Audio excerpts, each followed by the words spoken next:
Wow, what an incredible story. I hope you were feverishly taking notes. Serious passion and imagination in that session, right? What a varied career. An amazing range of experiences and such exciting lessons to be pulled out of it, right? I love this about this positive reinforcement. I find that we actually look for that a lot in Spain. I think the same happens in Ireland. Everybody's like pidiendo permiso, no? I think it's very much about mejor pedir perdón, no? I think that's an interesting lesson that we've learned. And folks, please take your seats quickly because we're moving on to the next session, which is the first session for one of our large global and institutional partners. We're super excited to hear from them after hearing from a bunch of founders and disruptors and entrepreneurs this morning. Banco Sabadell is one of the largest banks in Spain and is doing incredible things with the entrepreneurial ecosystem. They're a long time working with the startup community and have been with us at South Summit from day one. Through accelerator models, through open APIs, through funds, and even fund of funds, they are deeply, deeply engaged in the entrepreneurial innovation community in Spain. And this next session is going to tell us a little bit about what they're doing. This next session will be a joint session, first from Miguel Montes, who's going to talk about how the fintech revolution is happening here today. This is not something about tomorrow, this is happening today. And he will be followed by Nima Pourshasb, who is a serial entrepreneur, recently joined the bank to lead their retail banking endeavor in Mexico. So he has this fantastic new challenge of starting up a brand new company from scratch inside a larger organization. So this is a really exciting journey that they're embarking on, and it is my absolute pleasure to invite Miguel Montes to the stage, please, who is the General Manager at Banco Sabadell, Chief Operating Officer and Head of Corporate Development. Thanks, Miguel.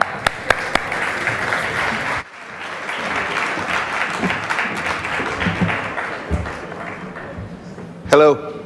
Hola. Liz has made a significant part of my presentation of today, so I will try to enhance your views on what we are doing, starting by explaining the title of we have chosen for today. For sure, never is more fatal than late, but is really late for the ones that are still speaking in future tenses. And this is not the case in our bank, and I will try to explain that in the next few minutes.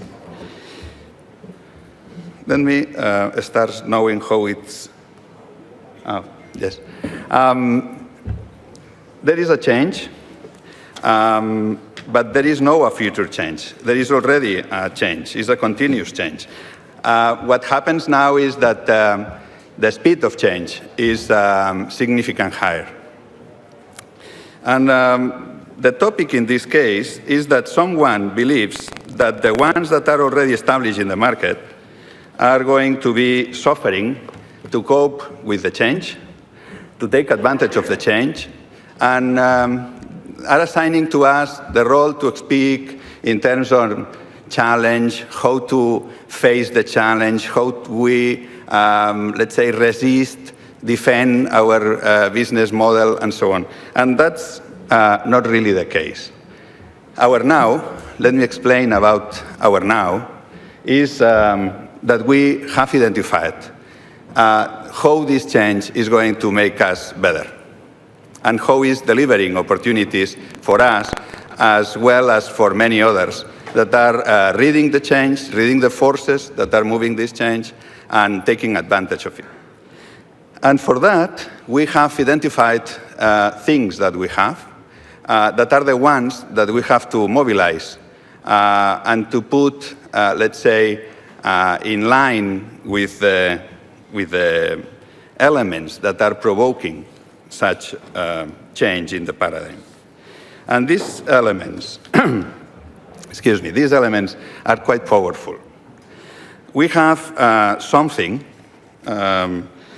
we can joke about, but we have something that is a reputation. And this is paradoxical sometimes, but is a powerful thing that is behind our brand, is behind our enormous customer base, and the trust that is linking our customer base to us. This is also about execution, scale, capacity of distribution, this last mile that is in our, let's say, core of competence. Availability of data. And the challenge here, and is a real challenge in this case, is to know what to do with this data and to know who has to be the destiny of the capacity that we have to build on top of this data. And this is not better knowledge for us, it's much more a better service, a better product for our customers.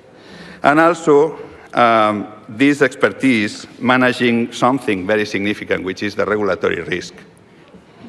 With that, we have also to combine what is an opportunity, which is to learn how others have to do things. We have not to do things like startups, but there is an impressive lesson if we study how startups are doing things. And this is what is making us a powerful combination.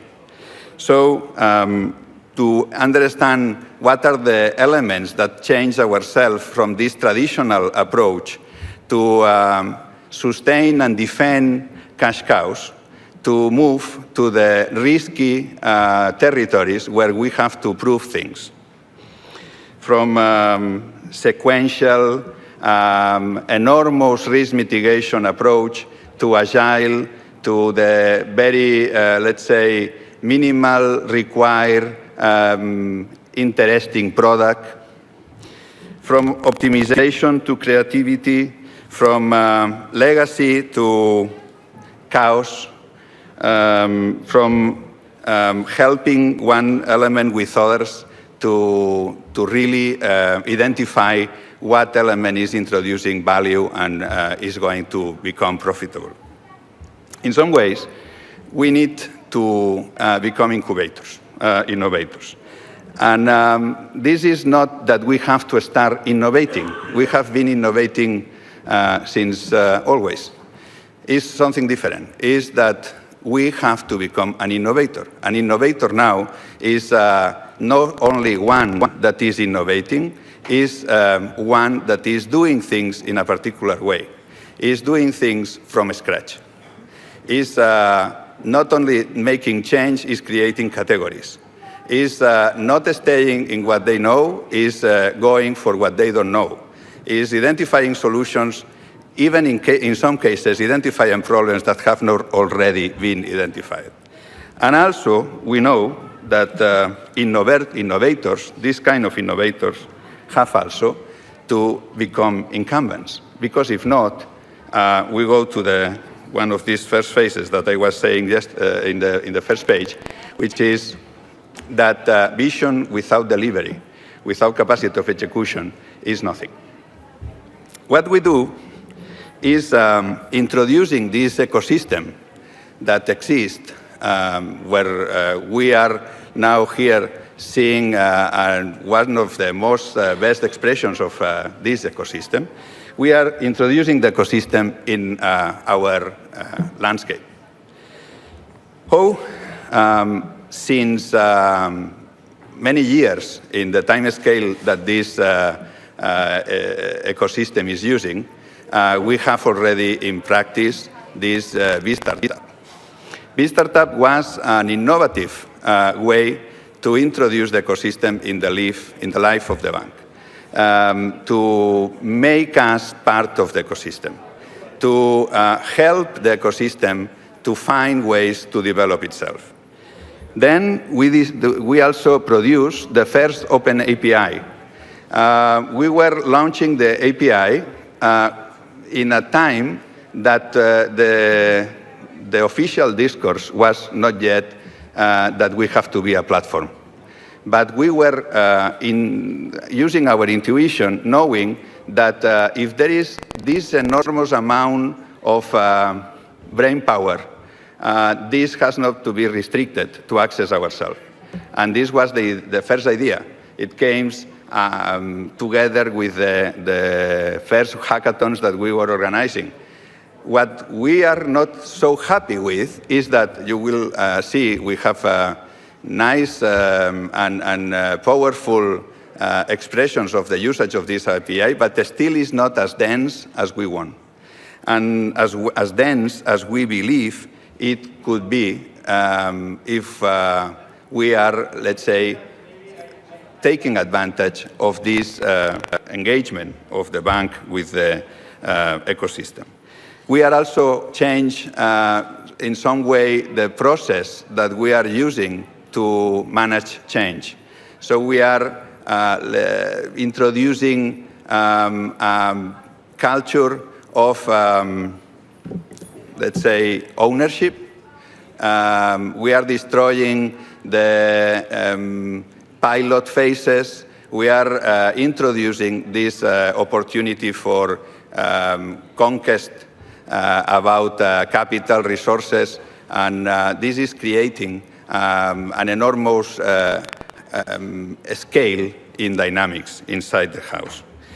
We have also established physical spaces that are helping us to materialize such change. And the final element that we are introducing is this Sabadell cells, which is also to create a liaison with entrepreneurs that instead of having a, let's say, commercial relationship, a financial and investment relationship, a partnership, what we are looking is to be together.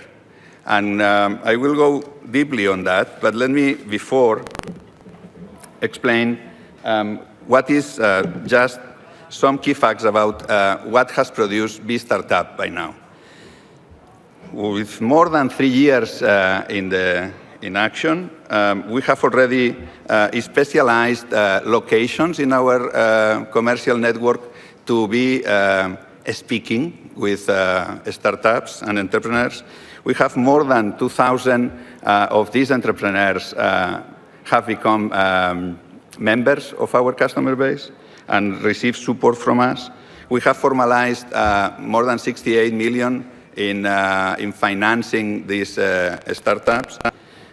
We have already launched 3 series of equity investment. We have already invested in more than 20 startups, and we have seen more than almost 2,000 ideas in this process. Some of them has also arrived to, let's say, be something else than a relation with us. They have already delivered to us an additional value.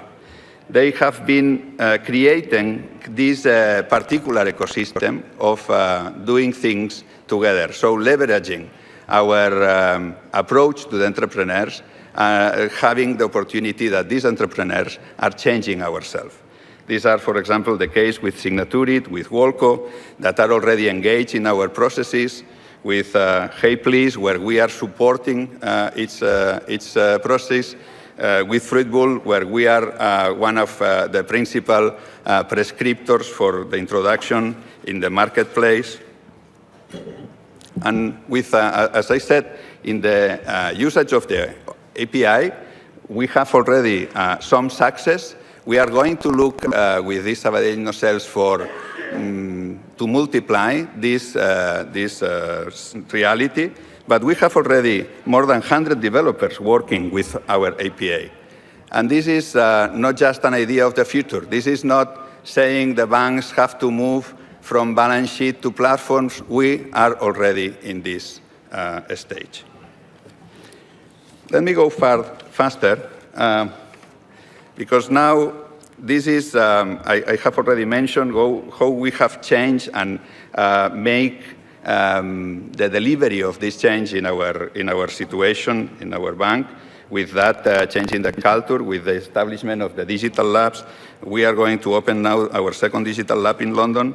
But let me concentrate in that, in the Sabadell cells. Sabadell cells is going to be a platform in itself that is going to have the opportunity to receive innovators, to liaise ourselves with these innovators, with decide which of these initiatives deserve to be protected, to be impulsed, which ones are going to be delivering real change and advantage for us, and this is going to be treated as something more than an investment. It's going to be a kind of common project. It's going to be hosted, it's going to be protected, covered, and impulsed together with the idea owner. So, and to take advantage of the opportunity, I will introduce you one of our colleagues, is Nima. Nima is now the head of retail banking in Mexico. This is a very traditional title for a function in a bank, but what is not traditional is what we are doing behind that. So I will,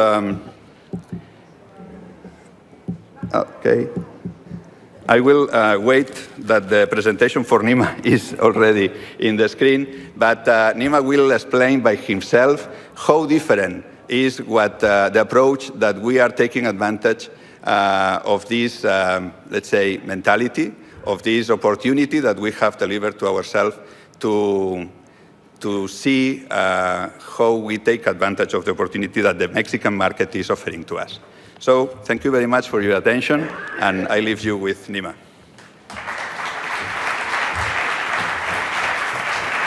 Thanks, Miguel. Gracias, Miguel. Hello, good morning. It's a pleasure to be here today. My name is Nima, and I wanted to tell you a more personal story of what it is to make a transition from being an entrepreneur to becoming a banker, and a few big surprises I found along the way. As context, I've been working in startups for the last 10 years. This ranged from being an entrepreneur in residence at General Catalyst, a US firm, being an early employee at a payment startup in New York City where we raised 30 million. I was in charge of product and strategy. I joined as an exec in a gaming startup that became the largest game developer in Latin America. And then I started my own company where in the good times we grew the company into operate in 5 different countries, raised around 4 million, and then in the bad times we crashed alongside the Brazilian economy and fire sold the company. And now today I've made a transition to being in charge of retail banking in Mexico. It feels very much like running your own startup. We're launching a bank from scratch, a retail bank from scratch. This is a huge advantage. It means that we don't have a legacy of systems. We're building the platform bottom up. We're building the whole stack ourselves. We don't have much of a legacy of culture. We're building the team, and most of the resources are from outside of the banking industry. And like a startup, we're trying to find our product market fit. We think there's a huge opportunity. The Mexican market has a big percentage of the population, which is still unbanked. It's got high interest rates, and the banking industry has a very low net promoter score, which we intend to change. And as startups, we are facing our own challenges, important challenges.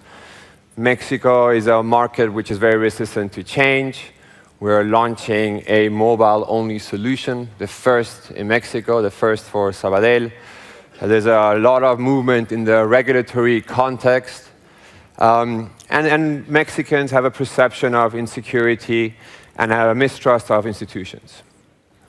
So as you can see, I've went from working at startups, running my own startup, to now leading the retail bank in a big company, in a 135-year-old company.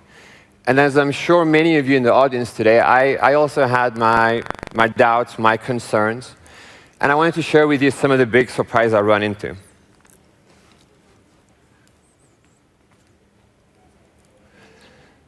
I think the first one is about the conversation that happens inside the bank. And the most surprising thing is the conversation that is not happening, that has already occurred. Conversations around questions such as, is fintech a threat? Can we learn from them? Should we partner with them? Is banking as a platform the future of banking? Is digital banking just a front end, or does it require transformation of the entire process? How urgent is this? Do we need to transform, and when do we start? All of these conversations have already happened. No one is talking about this in the bank. No one is doubting what the answer to those questions are. The conversation that is actually happening in the bank is, what is it that we need to break, and how do we do it thoughtfully and urgently? And the answer to this question involves some very brave and difficult decisions. It involves changing the role and letting go of people who worked for decades in the bank.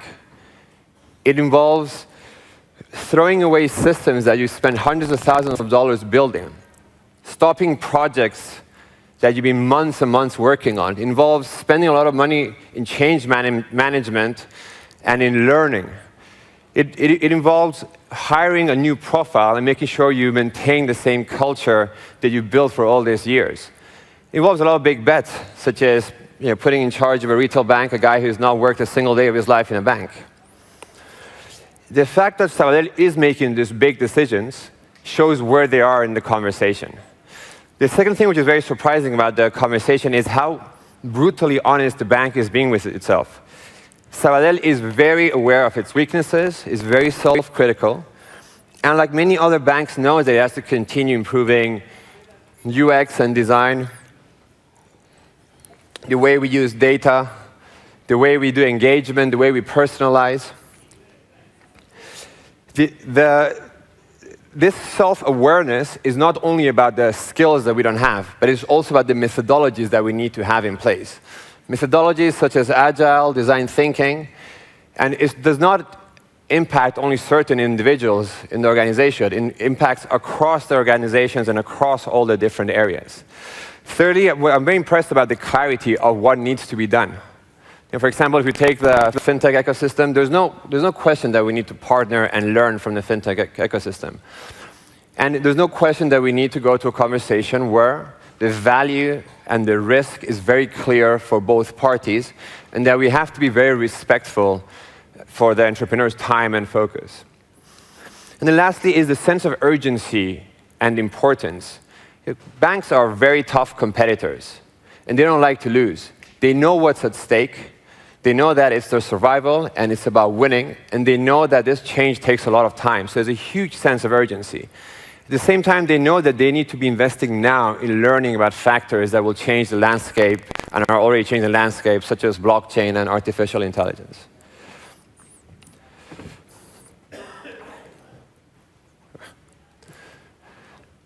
This is where I had my biggest, most incorrect impression about banks. I judged the banks based on the machines and the spaces every time I would go to an office, based on some of the front end, the UX and the design and some of the touch points, based on the fact that I knew all the projects were taking place were mostly with the waterfall methodology. And Miguel already spoke about Sabadell's tech focus, but what blew me away is the quality of the back-end developers and the architecture guys in the bank. The reality is that these guys are building, upgrading, migrating systems of millions of users, of billions of data points and transactions. They're doing it in ATM networks, in the core banking systems, in payment processing, CRM. And aside from scale, when you're talking about people's money, the concept of a system's reliability, the concept of bug tolerance, and the concept of real-time responsiveness dramatically changes. Besides from the wealth of project management, QA, testing experience that these folks have, they are also passionate about learning the new technologies and using the new tools. It's very clear that the only way for us to offer the best customer service is for us to have the best technology, and in order to do that, we need to have the best engineering talent in the market. From the outside, I used to think that banks had an unlimited budget, and they weren't very thoughtful about their efficiency and effectiveness of the investment decisions. Unfortunately for myself, that turned out to be very wrong. I think with the governance in the spending and in the investment for banks is very similar to what happens in a conversation in a board of directors or in a management team about expenditure. The difference is that banks like to work with the best third-party providers and solutions and the industry leader tools in the market, and they're able and comfortable following it up with those big investments. When you take that approach with the fact that we are operating in a large uncertainty context, such as is a project, what ends up happening is that, in effect, you end up following the lean startup approach, where we are running many experiments, where we're constantly launching MVPs in order to be able to justify and demonstrate the large investments that follow. And then lastly, about the dynamics and execution inside the bank. I think, first of all, there's a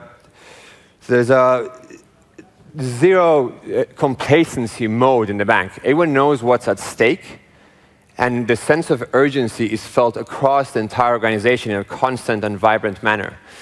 Sabadell, as some of you may know, is known for its record in executing, integrating banks that it acquires. And this laser focus on execution is something that we feel in our project too. We make decisions quickly, and we have an inertia and a machine of execution that follows very quickly behind it. This project requires new dynamics. Starting from the top, where instead of having a person in charge of digital and a person in charge of business, you have that, and trying to figure out how to merge those two folks, you have the same person, as is in my case.